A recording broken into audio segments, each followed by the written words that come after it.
اعوذ باللہ من الشیطان الرجیم بسم اللہ الرحمن الرحیم یا ایہا المزمل، اے چادر کو اوڑھنے والے،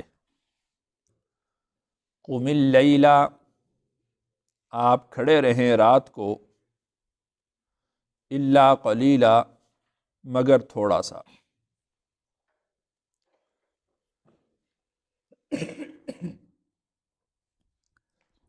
اللہ تعالیٰ نے رسول اللہ صلی اللہ علیہ وسلم کو مزمل ارشاد فرمایا۔ مزمل کا معنی چادر اوڑھنے والا، کمبل اوڑھنے والا ہوتا ہے۔ اس کے شان نزول میں مفسرین کرام نے مختلف اقوال بیان فرمائے ہیں کہ رسول اللہ صلی اللہ علیہ وسلم پر جب پہلی دفعہ وحی نازل ہوئی تو آپ علیہ السلام پر کپ کپی طاری ہو گئی، جسم مبارک کانپنے لگا۔ رسول اللہ صلی اللہ علیہ وسلم گھر تشریف لائے، اماں ختیجہ رضی اللہ عنہا سے فرمایا، زملونی زملونی، مجھے چادر اڑا دو۔ تو آپ علیہ السلام کے اپنے الفاظ تھے، زملونی، کہ مجھے چادر اڑا دو۔ تو اللہ تعالیٰ نے انہی الفاظ کے ساتھ آپ کو یاد فرمایا، یا ایہا المزمل، اے چادر اوڑھنے والے۔ دوسرا یہ بھی لکھا ہے کہ رسول اللہ صلی اللہ علیہ وسلم نے جب دعوت شروع کی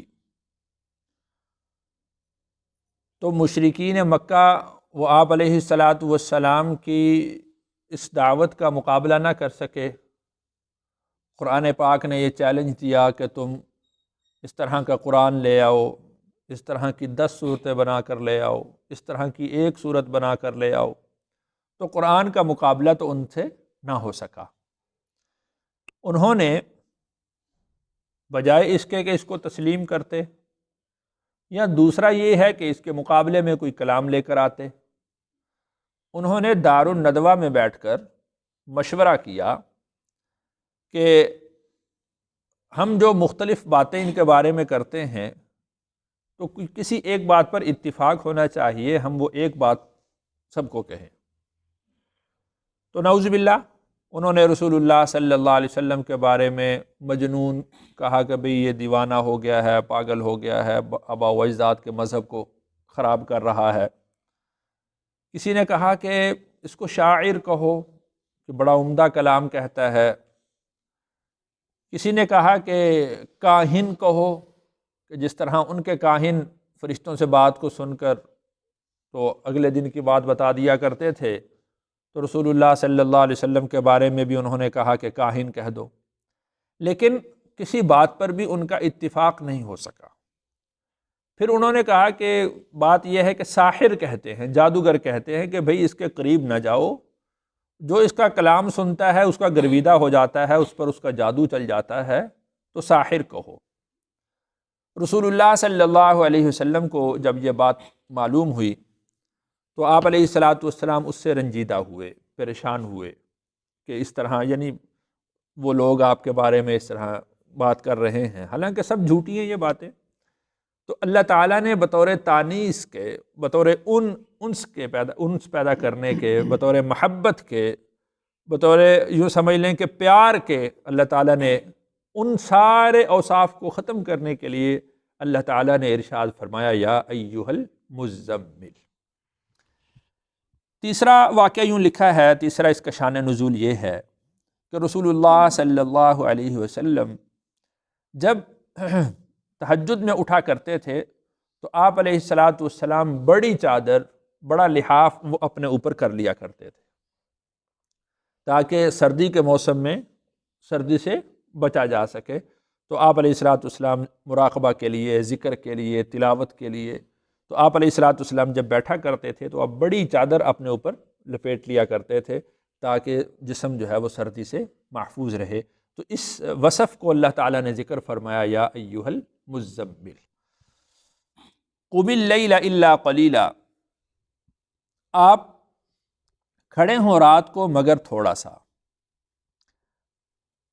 اکثر مفسرین کی رائے یہ ہے کہ رات کے وقت میں یعنی ساری رات آپ علیہ الصلاۃ والسلام قیام کیا کرتے تھے، یہاں تک کہ حتیٰ تورمت قدماہ، آپ علیہ الصلاۃ والسلام کے قدم مبارک سوج جاتے تھے، اتنا لمبا قیام کیا کرتے تھے۔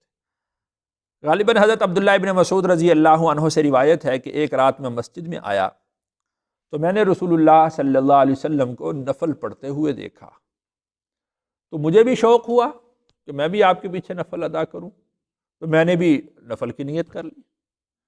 آپ علیہ الصلاۃ والسلام نے سورۃ البقرہ شروع کی ہوئی تھی۔ کہتے ہیں میرا اندازہ یہ تھا کہ آپ علیہ الصلاۃ والسلام سورۃ البقرہ کے اختتام پر رکوع فرما لیں گے۔ آپ علیہ الصلاۃ والسلام نے سورۃ البقرہ کے اختتام پر رکوع نہیں فرمایا، اس کے بعد سورۃ آل عمران شروع کر دی۔ اب میں اس انتظار میں تھا کہ سورۃ آل عمران ختم ہوگی تو آپ رکوع فرمائیں گے۔ سورۃ آل عمران بھی ختم ہوئی تو آپ نے رکوع نہیں فرمایا، اس کے بعد سورۃ نساء شروع کر دی۔ سورۃ نساء کے بعد سورۃ مائدہ شروع کر دی، کہا کہ میری تو ہمت جواب دے گی، میں تو بیٹھ گیا۔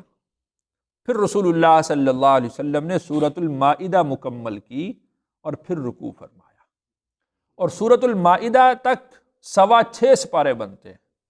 آپ علیہ الصلاۃ والسلام نے ایک رکعت کے اندر 6.25 پارے قرآن مجید کی تلاوت۔ تو قم اللیل الا قلیلا، آپ رات کو کھڑے رہا کریں، الا قلیلا مگر تھوڑا سا، یعنی اس میں سے کچھ حصہ آپ اپنے آرام کے لیے بھی رکھیں۔ دیکھیں اللہ تعالیٰ رسول اللہ صلی اللہ علیہ وسلم کو آرام کرنے کا حکم فرما رہے ہیں، اور رسول اللہ صلی اللہ علیہ وسلم کا شوق وہ اللہ کے سامنے عبادت کا ہے۔ حضرت عائشہ صدیقہ رضی اللہ عنہا فرماتی ہیں کہ میں نے رسول خدا صلی اللہ علیہ وسلم سے عرض کیا کہ اے اللہ کے رسول، آپ اتنی مشقت اٹھاتے ہیں، اتنی عبادت کرتے ہیں، حالانکہ آپ بخشے بخشائے ہیں۔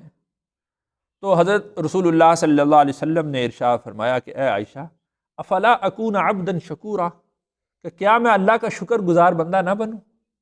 یعنی اللہ کے جتنے انعامات، جتنے احسانات میرے اوپر ہیں، یہ جو عبادت ہے وہ یہ ان احسانات کا بدلہ نہیں ہو سکتی، تو کیا میں اس کا شکر گزار بندہ نہ بنوں کہ اس نے میرے اوپر اتنے انعام کیے، اتنے احسان کیے، میں اس کی نافرمانی تو بہت دور کی بات ہے، میں یہ عبادت میں کمی کیسے کر سکتا ہوں؟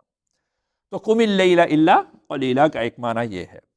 دوسرا معنی اس کا یہ ہے کہ قم اللیل الا قلیلا، کہ آپ رات کو کھڑے رہا کریں، الا قلیلا مگر کسی رات تھکاوٹ کی وجہ سے، بیماری کی وجہ سے، کسی عذر کی وجہ سے اگر کچھ نہیں کھڑے ہو سکتے تو اس میں کوئی گناہ کی بات نہیں ہے، کوئی حرج کی بات نہیں۔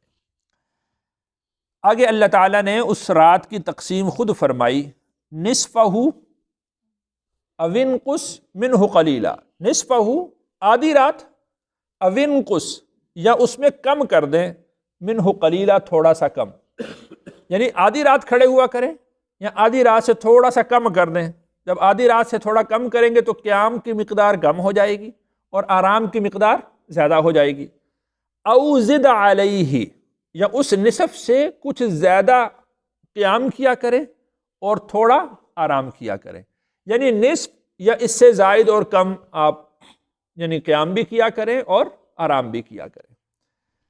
رسول اللہ صلی اللہ علیہ وسلم ایک دفعہ گھر پر تشریف نہیں رکھتے تھے کہ 3 صحابی آئے آپ علیہ الصلاۃ والسلام کے پاس، تو آپ گھر میں نہیں تھے، تو ازواج مطہرات میں سے کسی کے گھر میں گئے، تو انہوں نے پھر سوال کیا کہ رسول اللہ صلی اللہ علیہ وسلم کہاں ہیں؟ تو انہوں نے بتایا کہ آپ علیہ السلام گھر پر نہیں ہیں۔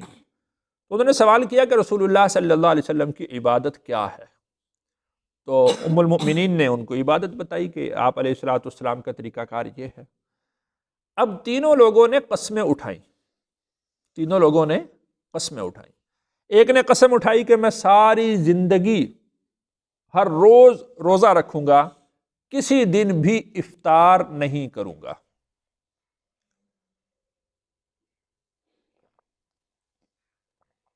دوسرے نے قسم اٹھائی کہ میں ساری رات قیام کیا کروں گا اور کسی رات بھی بستر پر نہیں لیٹوں گا۔ تیسرے نے قسم اٹھائی کہ میں ساری زندگی عبادت میں لگا رہوں گا اور نکاح نہیں کروں گا۔ آپ علیہ الصلاۃ والسلام کی جب عبادت انہوں نے یہ سنی تو روایات میں آتا ہے کہ کأنہم تقالوہا، گویا کہ انہوں نے اپنی عبادت کو رسول اللہ صلی اللہ علیہ وسلم کی عبادت سے بہت کم سمجھا، تو اس وجہ سے انہوں نے یہ قسمیں اٹھائیں کہ ہم بھی اتنی عبادت کیا کریں گے۔ چلے گئے، رسول اللہ صلی اللہ علیہ وسلم تشریف لائے، آپ کو بتایا گیا، آپ نے قاصد کو بھیجا اور ان تینوں کو بلایا۔ آپ علیہ الصلوۃ والسلام اب ان کو سمجھا رہے ہیں۔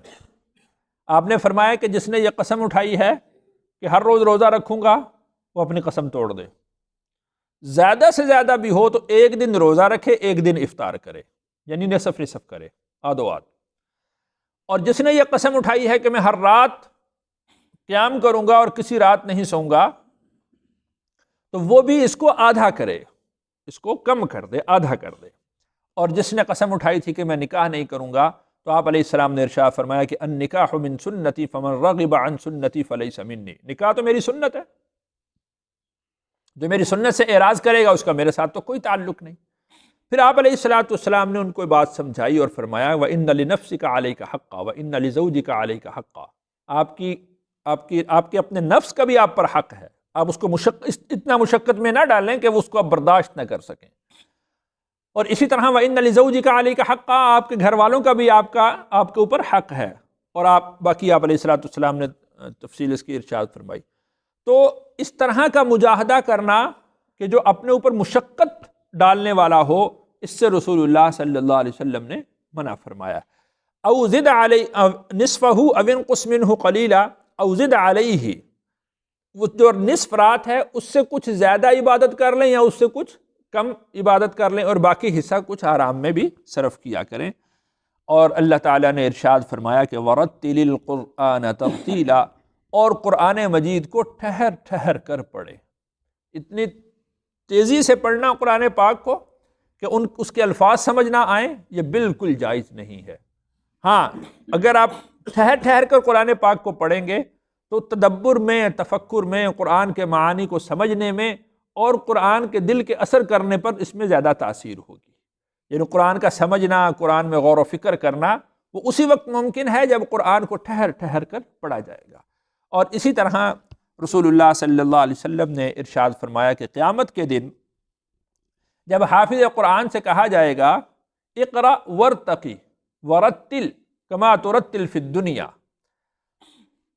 قرآن پاک کو پڑھتا جا اور جنت کی منزلوں پر چڑھتا جا، فإن منزلک عند آخر آیت تقرؤها، بس تیری منزل وہی ہے جہاں پر تو آخری آیت تک پہنچے۔ تو وہاں پر بھی حکم یہی ہوگا ورتل کما ترتل فی الدنیا، قرآن کو ٹھہر ٹھہر کر پڑھ جس طرح کہ تو دنیا کے اندر قرآن کو ٹھہر ٹھہر کر پڑھا کرتا تھا۔ تو لہٰذا قرآن مجید کو اتنی تیزی سے پڑھنا کہ اس کے الفاظ کھائے جائیں، اس کے الفاظ کٹ جائیں، اور یہ معلوم نہ ہو کہ یہاں پر زبر پڑا ہے یا زیر پڑا ہے یا پیش پڑا ہے، یہاں پر اب واو پڑا ہے یا فا پڑا ہے، کیا چیز اس نے پڑھی ہے، تو اس طرح سے بالکل قرآن پاک کو پڑھنا جائز نہیں ہے، ٹھہر ٹھہر کر قرآن کو پڑھنا چاہیے۔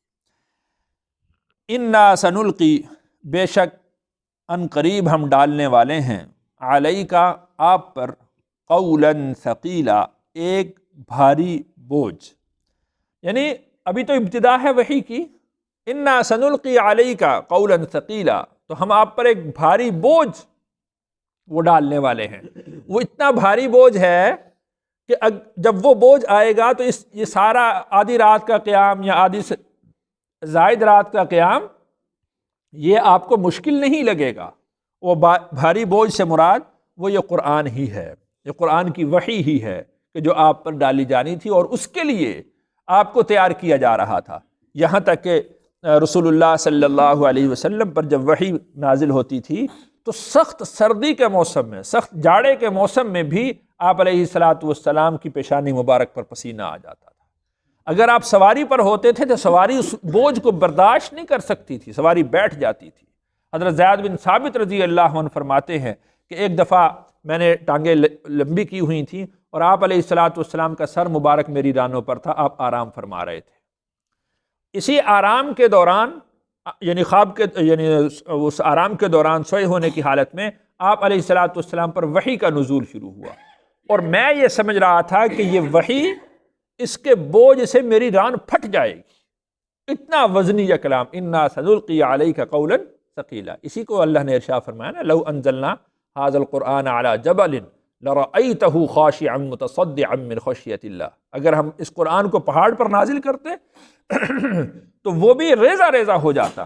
لیکن اب دیکھیں کہ اللہ تعالیٰ نے اس کلام کو رسول اللہ صلی اللہ علیہ وسلم کے قلب اطہر پر نازل فرمایا، علی قلبک، کہ ہم نے اس قرآن کو آپ کے دل پر نازل کیا، اور جب آپ کے دل سے وہ نکلا تو اللہ تعالیٰ نے اس کو اتنا نرم کر دیا، اتنا آسان کر دیا کہ ایک چھوٹا سا بچہ وہ بھی حافظ قرآن ہو جاتا ہے۔